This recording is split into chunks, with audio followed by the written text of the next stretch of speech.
Assalamualaikum warahmatullahi wabarakatuh. Saya Regita Oktaviani Putri, mahasiswa Program Studi Keuangan dan Perbankan Terapan, jurusan Akuntansi Politeknik Negeri Jakarta.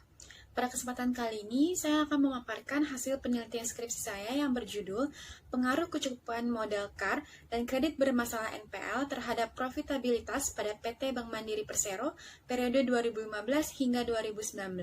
Sebelumnya, saya ingin mengucapkan terima kasih kepada Bapak Efrianto selaku dosen pembimbing 1 dan Bapak Mulyana Sution selaku dosen pembimbing 2 yang telah memberikan arahan, masukan, serta saran selama penyusunan skripsi ini. Pada video kali ini, saya akan membahas tentang latar belakang penelitian, tujuan penelitian, hipotesis penelitian, metode penelitian, hasil uji, dan kesimpulan. Kembangan ekonomi di Indonesia tidak bisa dilepaskan dari peranan perbankan, karena sektor perbankan merupakan lembaga keuangan yang sangat berperan penting dalam pertumbuhan ekonomi. Bank memiliki fungsi utama sebagai intermediasi keuangan, yaitu menghimpun dana dari pihak yang kelebihan atau surplus dan menyalurkan dana tersebut kepada pihak yang membutuhkan atau defisit. Kondisi pada saat ini dihadapkan dengan terus berkembangnya bisnis yang ada di pasaran, termasuk bisnis pada bidang keuangan yang menimbulkan persaingan yang ketat di antara para kompetitornya. Begitupun dengan banyaknya bank yang hadir menawarkan keunggulan dan pelayanan terbaik untuk para calon nasabahnya guna menarik minat para investor agar mau menginvestasikan dananya pada suatu bank tersebut. Pada umumnya, para investor akan mencari informasi mengenai kinerja bank dengan melihat posisi keuangan guna dijadikan bahan pertimbangan untuk menginvestasikan dana yang dimiliki. Posisi keuangan dapat dijadikan dasar untuk perhitungan rasio keuangan yang akan berguna dalam menilai tingkat kesehatan serta kelemahan dan kekuatan yang dimiliki oleh suatu bank. Dalam hal kesehatan bank, dapat terlihat berdasarkan kinerja keuangan yang lazimnya tercermin dalam aspek profitabilitas. Profitabilitas yang tinggi mencerminkan tingkat kesehatan bank yang baik. Menurut Peraturan Otoritas Jasa Keuangan Nomor 4/POJK 03/2016, tingkat kesehatan bank dapat dinilai berdasarkan 4 faktor. Yang pertama ada risk profile, yang di dalamnya terdapat rasio kredit yang tercermin dalam non-performing loan. Yang kedua ada good corporate governance, yang ketiga ada earnings, dan yang terakhir ada capital atau faktor permodalan yang diwakilkan oleh capital adequacy ratio atau CAR. Salah satu bank umum di Indonesia terbesar dalam hal aset dan pinjaman adalah Bank Mandiri. Setiap tahunnya, Bank Mandiri terus memperkuat peran serta lembaga intermediasi untuk mendorong perekonomian nasional. Hal ini dapat dilihat dari perkembangan kinerja dan rasio keuangan pada Bank Mandiri periode 2015 sampai 2019. Secara teori, jika kecukupan modal atau KAR mengalami peningkatan, maka profitabilitas akan mengalami peningkatan juga. Namun, pada kenyataan yang ada, berdasarkan laporan keuangan Bank Mandiri pada triwulan 1 dan 2 tahun 2016, serta triwulan 2 dan 3 tahun 2018, di mana KAR Bank Mandiri mengalami kenaikan namun diikuti dengan ROA yang mengalami penurunan. Lalu untuk kredit bermasalah, secara teori, jika kredit bermasalah NPL mengalami peningkatan, maka profitabilitas akan mengalami penurunan. Namun pada kenyataannya, pada triwulan 1 sampai 3 tahun 2018 dan triwulan 1 sampai 3 tahun 2019, rasio NPL mengalami penurunan namun diikuti dengan rasio ROA yang mengalami peningkatan. Lalu untuk penelitian terdahulu mengenai KAR, NPL, dan ROA didapati hasil untuk KAR, Mariati, serta Slamet dan Sunarto menyatakan bahwa KAR tidak berpengaruh signifikan terhadap ROA. Igusti dan Nyoman, Aji, serta Nimade dan Iketut menyatakan bahwa KAR berpengaruh positif signifikan terhadap ROA. Lalu untuk Dwi Indah dan Arif Yulianto menyatakan bahwa KAR berpengaruh negatif signifikan terhadap ROA. Lalu untuk kredit bermasalah didapati hasil Slamet dan Sunarto menyatakan bahwa NPL berpengaruh positif signifikan terhadap ROA. Sementara Mariati, Aji, Igusti, Dwi Indah, Nimade, dan Iketut menyatakan bahwa NPL berpengaruh negatif signifikan terhadap ROA.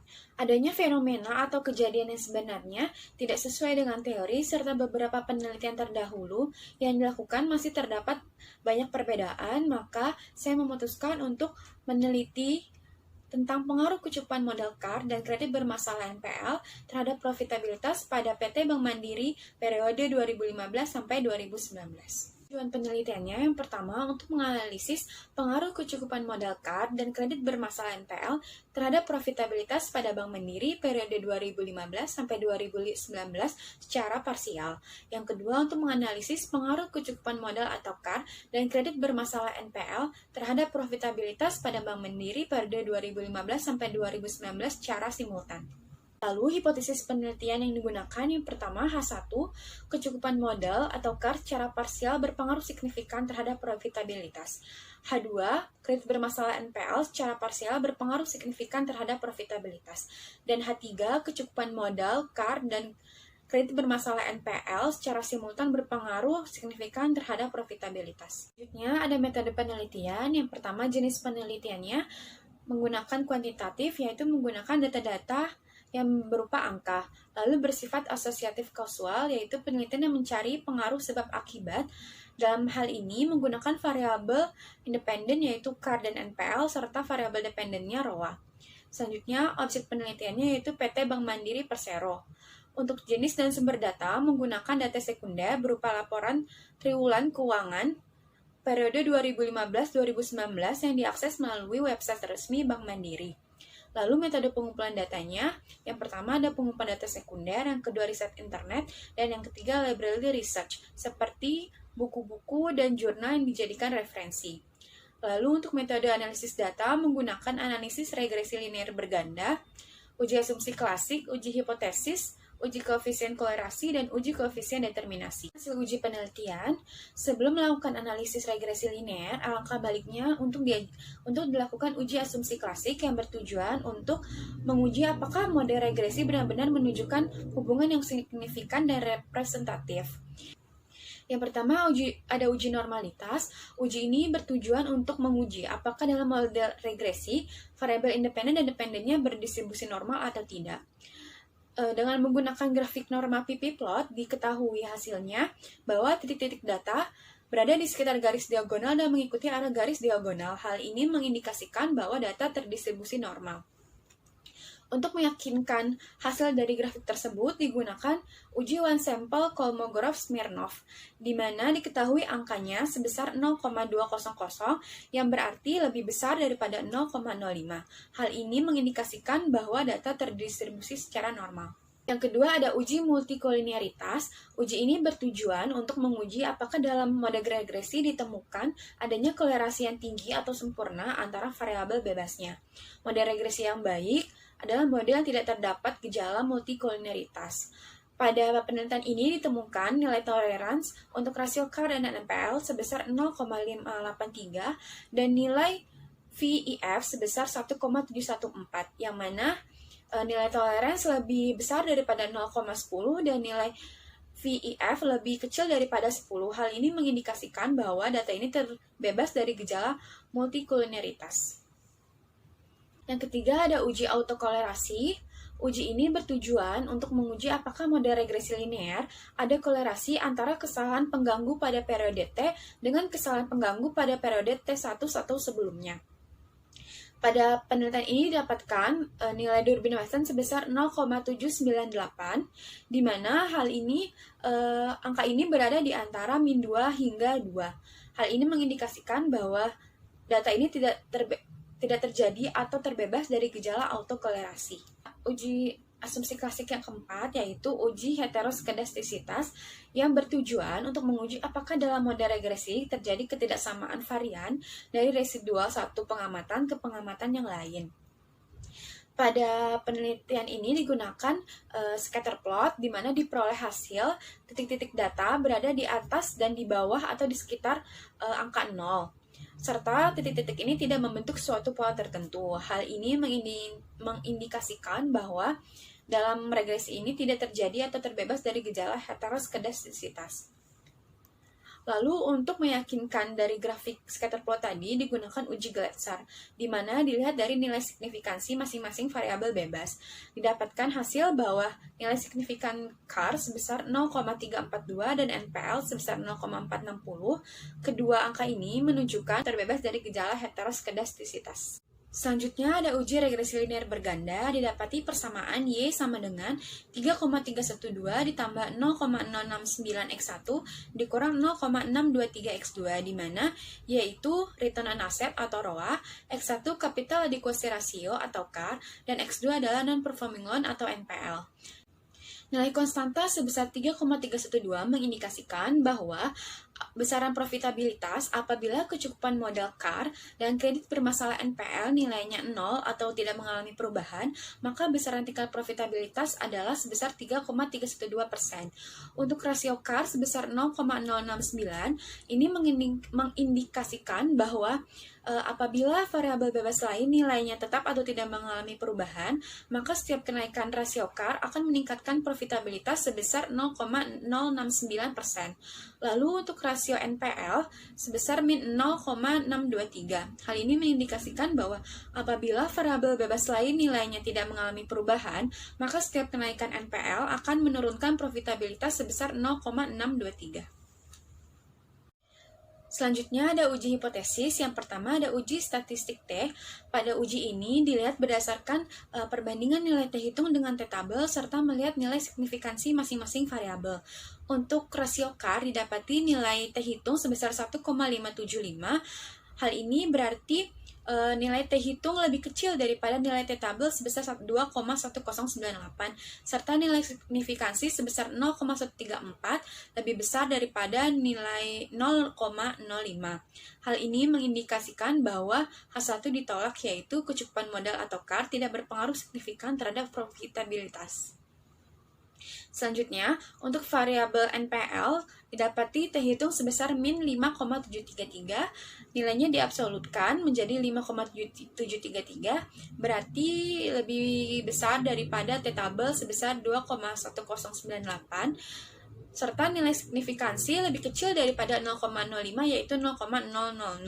Hal ini mengindikasikan bahwa H2 diterima, yaitu kredit bermasalah NPL secara parsial berpengaruh signifikan terhadap profitabilitas. Selanjutnya, uji hipotesis yang kedua yaitu uji statistik F atau simultan. Pada uji ini dilihat dengan membandingkan F hitung dengan F tabel serta melihat nilai signifikansinya. Didapati hasil bahwa nilai F hitung sebesar 20,308, berarti lebih besar daripada F tabel yaitu 3,55. Untuk nilai signifikansi lebih kecil daripada 0,05 yaitu sebesar 0,000. Hal ini mengindikasikan bahwa H3 diterima, yaitu kecukupan modal atau CAR dan kredit bermasalah NPL secara bersama-sama atau simultan berpengaruh signifikan terhadap profitabilitas. Selanjutnya ada uji koefisien korelasi. Pada uji ini bertujuan untuk mengetahui kuat atau tidaknya hubungan antara variabel independen dengan variabel dependen secara parsial.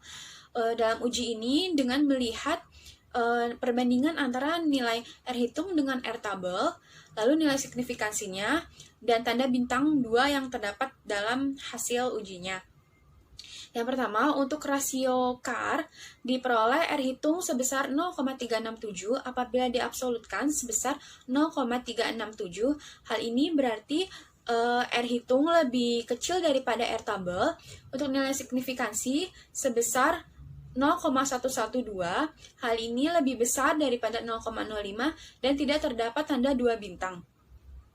Berarti, dapat disimpulkan bahwa tidak terdapat korelasi antara kecukupan modal atau CAR dengan profitabilitas. Untuk rasio NPL, diperoleh nilai R hitung sebesar min 0,814. Apabila diabsolutkan menjadi 0,814, berarti lebih besar daripada nilai R tabel yaitu 0,44, dan untuk nilai signifikansi sebesar 0,000 lebih kecil daripada 0,05 dan terdapat tanda 2 bintang pada hasilnya. Hal ini mengindikasikan bahwa terdapat korelasi yang kuat antara kredit bermasalah NPL dengan profitabilitas. Selanjutnya ada uji koefisien determinasi.